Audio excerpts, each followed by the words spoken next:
በፍጥረት መጀመሪያ በመጀመሪያው ቀን ይሁድ እግዚአብሔር ምድርንና 7ቱ ሰማያትን ፈጠረ። በዛኑ ቀንም መላእክትን ፈጠረ። ከነዚህም መላእክቶች መካከል ጥበብን የተሞላው በውበቱ እጅግ ያማረው ፍጹምና ንጹሕ የነበረው ሳጥናኤል ይገኝበታል። እግዚአብሔር እንደ ሌሎቹ መላእክት ለሳጥናኤልም ጥበብን፣ ፍጹም ደስታን፣ ሥራንና እሳታዊ ተፈጥሮን ሰጥቶታል። ልብሱ የከበረ ዕንቁ የነበረው ሳጥናኤል የተሰጠው መክሊት እንደ ማዕረጉ በጣም ብዙ ነበር። ነገር ግን እነዚህ ብዙ መክሊቶችን ለትዕቢት ስለተጠቀመባቸው መፋረጃ ሆኖታል። እግዚአብሔር ሳጥናኤልን የሚያናግረው እንደ ቅርብ ወዳጁ ነበር። ከሰማይም ብዙ ምስጢራትን ይገልጥለታል። ያልገለጸለትም ምስጢር አልነበረም። አወዳደቁንም እጅግ የከፋ ያላረገው ከዚህ ልዕልና ፍጹም ስለወደቀ ነው። ሳጥናኤል አጋስት ለተባሉት የመላእክት ነገድ አለቃ ሆኖ የተሾመ መልአክ ነበር። ስራውም የሥላሴን መጋረጃ እየከፈተና እየዘጋ በፍጹም ደስታ መኖር ነበር። እንዲህ ሲባል ግን ሥላሴ በአንድ ክፍል ውስጥ ተወስነው የሚኖሩ ናቸው ለማለት ሳይሆን ሳጥናኤል ምን ያህል ለእግዚአብሔር ቅርብ እንደነበረ ለመናገር ነው። ሳጥናኤል ከእግዚአብሔር የተሰጠውን ጸጋ ለእግዚአብሔር ክብርና ለራሱ ጸጋ ሳይሆን ለጥፋቱ ተጠቀመበት።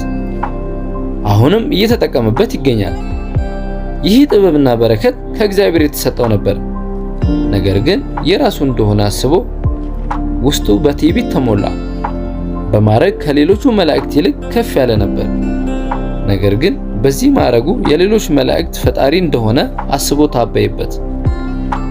እንደዚህ ሊታበይ የቻለው እግዚአብሔር ጸጋንና በረከት ስለሰጠው ሳይሆን እነዚህ በረከቶች የራሱ እንደሆነና ራሱ እንደፈጠራቸው በማሰቡ ነበር።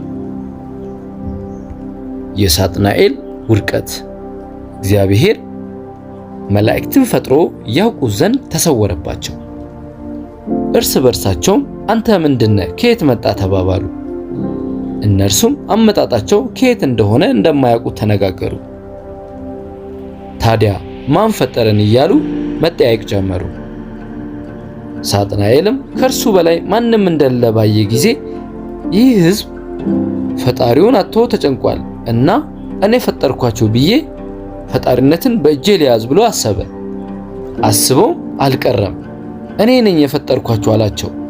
ሳጥናኤልም ከነበረበት ልዕልና የጣለው ይኸው ትዕቢቱ ነው። ጥቂት የማይባሉ ነገደ መላእክት በሳጥናኤል ውሸት ተጣለው የፈጠራቸው ሳጥናኤል እንደሆነ አመኑ። እንደ አምላካቸው ይገዙለት ነበር። ቅዱስ ገብርኤል ግን የፈጠረንን አምላክ እስክናውቅ ድረስ በያለንበት ጸንተን እንቁም በማለት የተቀሩትን እልፍ መላእክትን አረጋግቷቸዋል። እግዚአብሔርም ሳጥናኤል ትዕቢቱን ትቶ ወደ ልቡ ይመለስ ዘንድ መክሮታል። ሳጥናኤል ግን ብትምረኝ ደስ አይለኝም፣ ሰራዊቶች በድለውኛልና እኔም እንደሰደቡኝ ሰድቤያቸው፣ እንዳጎሳቆሉኝ አጎሳቁያቸው፣ ከዙፋናቸው ጥያቸው ከዛ በኋላ ነው እንጂ ይህ ካልተፈጸመ አይሆንም በማለት በትዕቢት ላይ ትዕቢት፣ በአመጽ ላይ አመጽ የቀጠለው ሳጥናኤል በብርሃን መላእክት ላይ ይታበይ ጀመረ። ጭራሹንም የሚችለኝ የለም፣ በፊቴ መቆም የሚችል መልአከ ብርሃን የለም ማለት ጀመረ። ጦርነቱንም በይፋ ጀምሮ በኤሬርና በራማ ያሉትን የብርሃን መላእክት ድል አደረጋቸው። በኢዩር ያሉ መላእክትም ፍቃድ ባይሆን ነውን? ለጌታ ቅሬታ አሰሙ። እግዚአብሔርም የብርሃን መስቀል ምልክት ሰጥቷቸው ሳጥናኤልን ድል ሊያደርጉት ችለዋል። እግዚአብሔርም ሳጥናኤል ከዚህ በኋላ እንደማይመለስ አውቆ ጽኑ መከራን አመጣበት። ስመ እግዚአብሔር በተጠራበት ሁሉ የሚርድና የሚንቀጠቀጥ እንዲሆን አደረገው።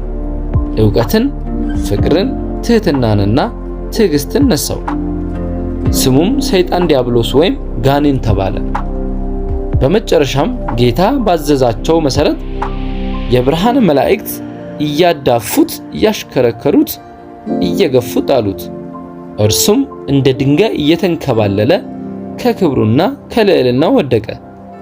ፈጥረህናል ብለው አምነው የተከተሉትም አብሮት አንጦሮጦስ ወረዱ። እኛም እንፈጥራለን ያሉትም ወደ ምድር ተጥለዋል። ዛሬ በምድር ላይ ሰውን ሁሉ ስተው ሲያስቱ የሚኖሩትም እነዚህ ናቸው። ፈጥረውን ይሁን ብለው የተጠራጠሩትም ደግሞ በአየር ላይ ቀርተዋል። የአየር አጋንንት የሚባሉትም እነዚህ አየር ላይ ተበትነው የቀሩት የጨለማ መላእክት ናቸው። ሳጥናኤል የወደቀው እግዚአብሔር ቀድሞ እንዲወድቅ ብሎ ስለወሰነ አይደለም። እግዚአብሔር አንዱን ለመንግስተ ሰማያት ሌላኛውን ለገሃነም የፈጠረው አንድም ፍጥረት የለም። የእግዚአብሔር ዘላለማዊ ሐሳብ ሳጥናኤልን ጨምሮ መላእክትና ሰዎች በምግባር በእምነት ጸንተን የመንግስቱ ወራሾች እንድንሆን ነው። ከዚህ በኋላ ቅዱስ ሚካኤል 99ኙ ነገደ መላእክት አለቃ ሆኖ ልዑል መንበር ተባለ። በሰማይም ዘላለማዊ ሰላም ሰፈነ። ቪዲዮውን እዚህ ድረስ ስለተመለከታችሁት እናመሰግናለን። ቪዲዮ ከተመቻችሁ ላይክ እና ሳብስክራይብ ማድረግ እንዳትረሱ።